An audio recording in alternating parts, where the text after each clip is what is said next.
Yo guys, what is up? Welcome back to Ramen Bangers Anime. Today I'm going to be talking about one of the most popular anime series ever and manga series ever, and that is Demon Slayer.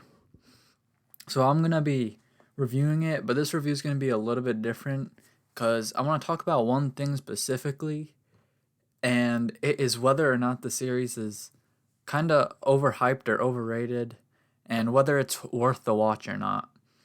So I'm not going to say it is or isn't yet. We'll get to that at the end of the video. But before we get into things, if you do enjoy this video, be sure to leave a like, consider subscribing, and yeah, let's just get straight into it.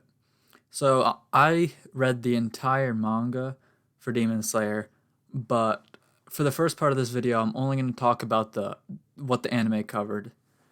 So the anime covered, I think, like 5 arcs or something. It was quite a bit that's been covered so far by just the first season.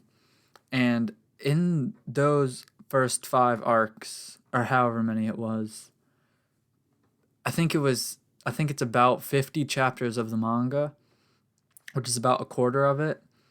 And at that point, I wasn't loving it yet. So it takes about 20 or 30 chapters before we're introduced to Zenitsu and Inosuke. And those, again, they're kind of like on the poster as the main squad with Nezuko and uh, Tanjiro. And so they're like in all the pictures, they're basically like the main squad, but they didn't really get much development from what the anime covered. So like the first season, they didn't really get much development. It's they were kind of like set, and like their characters were set. Like Zenitsu was kind of like a crybaby weakling, not weakling, but like he didn't want to fight, and he was, he liked he got a little excited around people, around girls, but and then Inosuke is just someone who's like hard headed, just wants to battle, grew up in the mountains, is just like a wild animal basically. But we never really got to see that come to fruition from the first season, which, I mean, the show's not over yet. That doesn't determine whether it's good or bad or not. But considering how popular this series is after just one season, like the first few arcs, um I do think it's way too popular. I mean, I understand why, and I'll get into that, but I think it is extremely, like, I guess, overhyped from just the first season that's out right now. I will say, here's the reasons why it's so hyped up, and it's mostly due to animation, I believe, and of course it's a shonen. Most shonen, especially shonen Jump ones, they just become popular when they first come out, and this one especially had such good animation that it became so popular within the anime community that it spread out to other communities as well. So it was kind of, it just got really, I guess, inflated.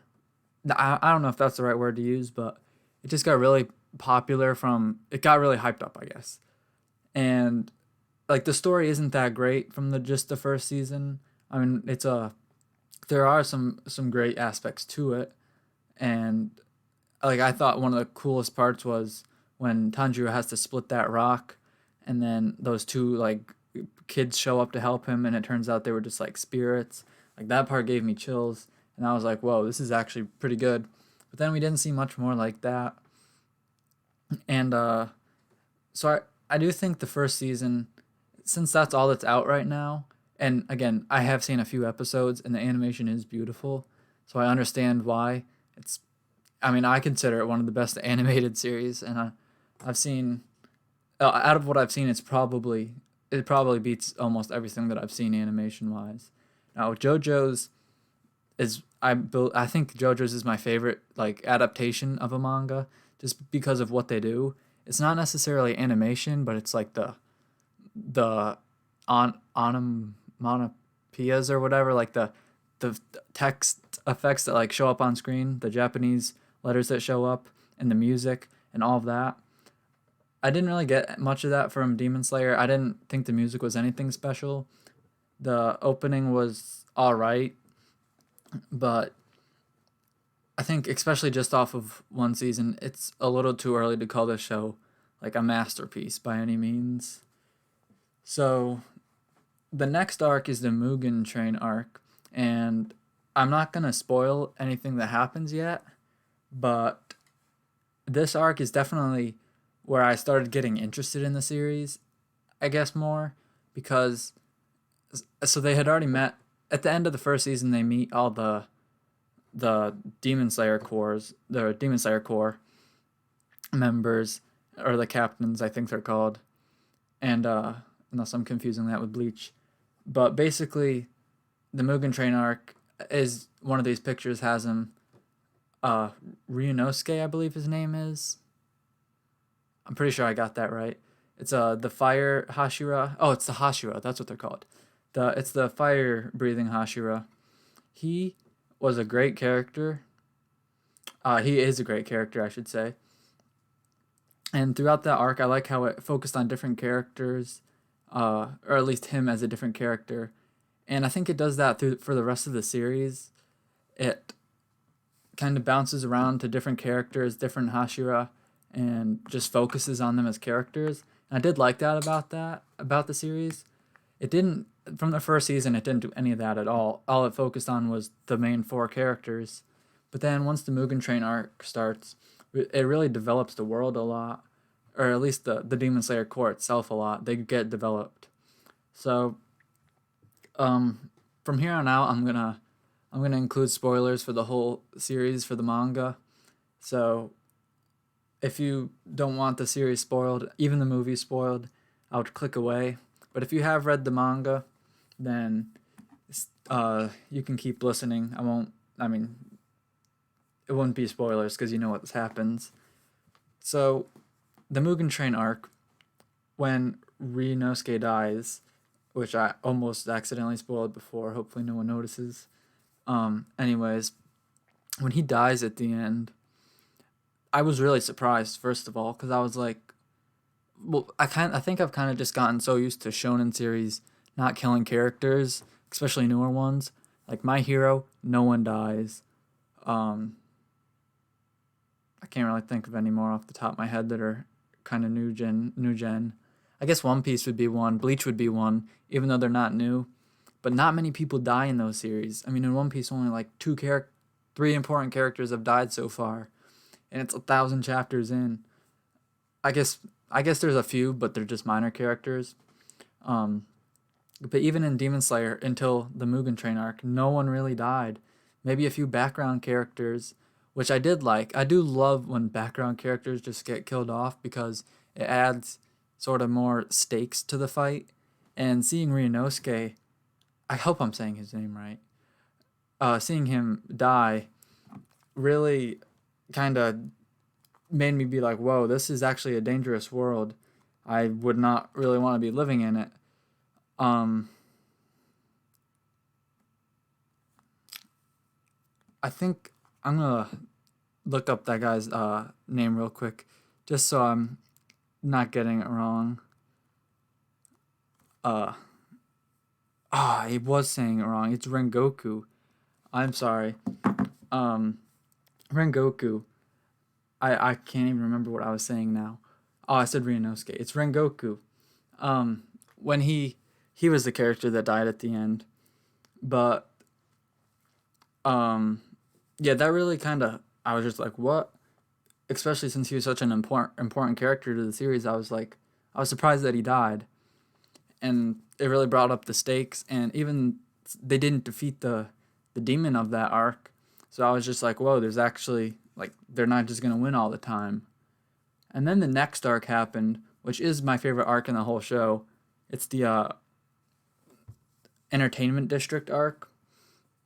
And again, I'm horrible with names. I'll just call him the ninja guy. Ninja guy. Um, I thought I know they didn't want to copy the Mugen Train arc and just have him die again, but and there, like all his wives were at the scene too, and they were kind of all injured. Uh, Inosuke and Zenitsu were all fatally injured as well, and it just felt like someone should have died. But then by the end of the arc, no one died. And I was just like, how did everyone just get so fatally injured, yet no one died? Even the side characters, none of them died. Like the wives, they all just came back. And so I was kind of left, like, I guess empty, kind of uh, annoyed by that. Because I wanted there to be, like, I wanted the stakes to be high again. Like, yeah, they defeated a demon, but, like, there should have at least been some consequences, some drawbacks. It was kind of just a complete win. Like, nothing really bad came from it. They defeated the demon and no one died. So even though I think it is probably the best arc because of what happened in it, with Nezuko like becoming like her demon going crazy, um, and Tanjiro, I think he developed quite a bit because that's when he first uses the sun breathing or whatever technique from his father. I believe that's when he first uses it. So that was really, no, he might have used it before that. But this is when he first like starts really using it, I guess, and using like the different forms of it. So I did like that about the arc. And when Zenitsu and Inosuke show up, I was pretty hyped because it was like a losing battle, but then they showed up and changed the tides. And about those characters, well, I guess I'll get to those characters at the end. The next arc, I kind of felt the same way. And those three arcs in a row, the Mugen Train, Entertainment Districts, and the Blacksmith Village arc, they felt like almost the same arc over and over and over, where uh, Tanjiro gets with one of the Hashira goes on a mission with him, or he meets a Hashira, and demons attack. They defeat the demon, and the Hashira almost has to sacrifice themselves, but they develop and they defeat the demon. Felt like the same three arcs, just with different characters and in different places, and that was kind of annoying. It kind of left me bored, I guess. Each one kind of upped the stakes a little bit, but it it just kind of got boring. And then the rehabilitation training arc, no, not that arc. It's the Hashira training arc, where they all train with the different Hashira. That arc was actually a really good training arc. I think it was a really good training arc. I'll just say that. And it developed some of the characters, got you hyped for the final battle. That arc was good. And then the final arc came, and I know I had heard bad things about the final arc, that it got dragged out, that it was anticlimactic, and I somewhat agree, but not completely.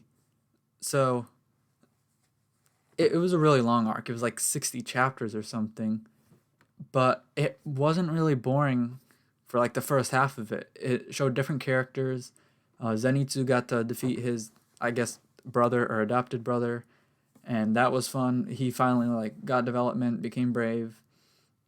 His character arc kind of finished, and then all the other characters from like the blacksmith village, all the characters from throughout the whole series kind of all led to this one final fight, which was awesome.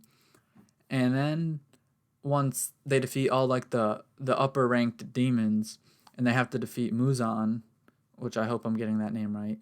Muzan, like the head demon guy. That arc was, I believe, like 30 chapters of just defeating him or fighting him. And in the beginning, I thought it was good. I mean, like, for most of it, I think it was good. All these different characters were showing up. Then Inosuke, Zenitsu show up and change the tide. Then, like, the demon defeats them. It was like stakes were flip flopping, or the tides were flip flopping each way. It was intense. It was good. And then the sun began to rise, and that's just kind of where I got. I think it just dragged too much from that point, because then like the demon went crazy. He wasn't even himself, and then it finally melted in the sun, and I was like, yay, he's gone. And then it turned out Tanjiro like was inside of it, and he got turned into a demon. And after that, I was like, oh, okay, I see why it was dragged out. It could have just ended there and been a happy ending. But no, Tanjiro turned into a demon, and he was easily defeated with the power of friendship. So that was kind of, I guess, considering that Tanjiro basically became like the final climax, was that. I guess I can see why it's anticlimactic. But as far as the actual Muzan fight, until the sun rose, I thought was really good. Just like the last 10 or so chapters, it really fell off. Just I wonder if it was kind of like Naruto, where the author got told, "Hey, make the series as long as you can. Just you know, make us as much money as you can. Just keep it going." Because I mean, this another thing about why the series is overhyped. It beat out One Piece in Japan. Manga beat it out. It sold more copies. Just not all time, but just for like the last year, which is when the series ended was last year, I believe. But selling out One Piece, especially right now during the arc that it's in, I find that crazy. Um, but again, I guess it is just a more popular series over there. I don't think it's anywhere as close to One Piece, but that's just my opinion. But so yeah, about Inosuke and Zenitsu, I wish that I mean, they were the main characters. They're part of the main squad. Like, look right there. That picture shows the four of them, the main squad. But it seems like the, I guess, after the Entertainment District arc, they definitely just got shafted. They got completely put to the side and didn't really show up again until the final battle. And Inosuke hardly had his fight. I mean, he just like helped someone else's fight. And Zenitsu did have his own fight, but I'm pretty sure he had help too, which I mean makes sense. They're fighting the upper ranked demons. They need help. And I did like Zenitsu's character development, but I think Inosuke definitely didn't get great development. Tanjiro as a main character, I do not care for him at all.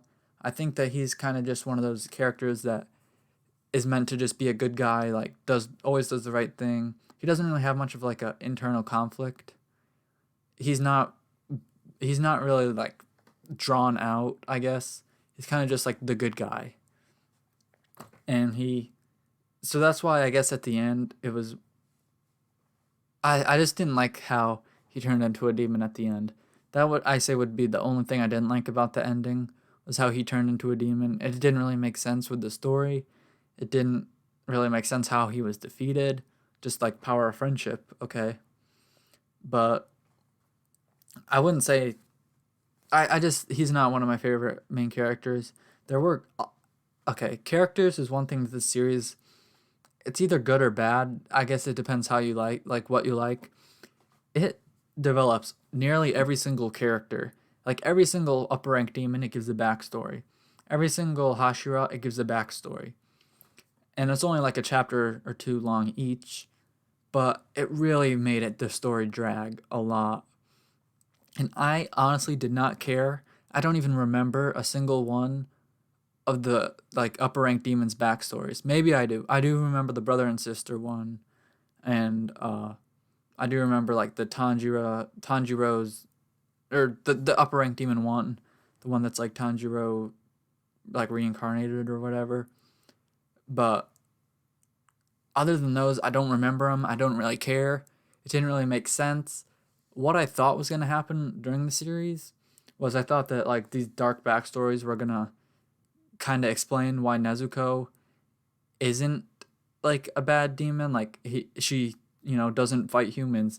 I thought it was kind of gonna pan out where like these guys had struggles. It kind of turned them evil. Whereas Nezuko, she always had her brother who loved her, and that's why she didn't become an evil demon.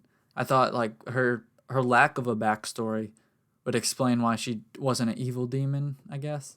But that just didn't pan out at all. And it wasn't really explained all that much either.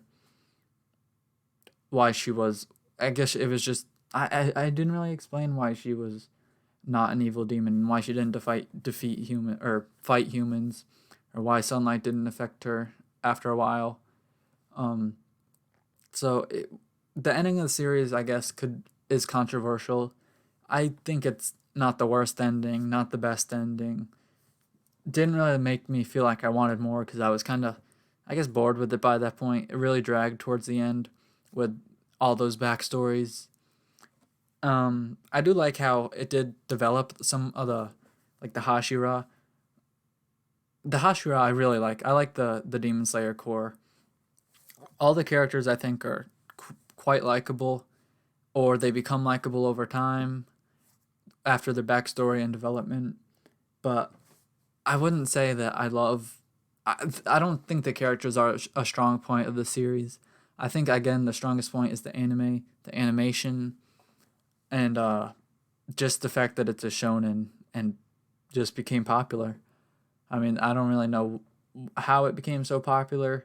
I guess most shonen are more popular than other demographics, but yeah, I really think that this series is a little bit overhyped. I mean, I understand the hype, and it is a good series worth watching, especially if you like shonen series, but it's a bit overhyped, especially outselling One Piece. And I mean, even the movie became the top grossing movie of all time in Japan, which to me is crazy. Especially considering that how much I didn't care for the series. Well, I won't say I didn't care for the series, but it just wasn't my favorite. I think, yeah, the score that I gave it was an 8, I believe, which is a pretty good score. It's not, I mean, it's above average. I think it was a good series, but it's lacking a few things. Like One Piece, I understand why it's the highest selling. It's an amazing series. This, I just don't see the appeal in it. It wasn't very funny, I don't think. There was like no humor at all, honestly, until Zenitsu and Inosuke showed up. And even them were borderline annoying. But yeah, I wouldn't say this is one of my favorite series. It's about mid tier for me, like on my ranking, and I gave it an 8. But yeah, that's pretty much all I got to say about this series. Demon Slayer, definitely. I mean, I'm guessing you've seen the series at this point if you've watched the video spoilers, but if you for some reason haven't, then go watch this series. It's good, or read it. But yeah, thank you guys for watching the video. Be sure to leave a like and consider subscribing, and I'll see you all next time.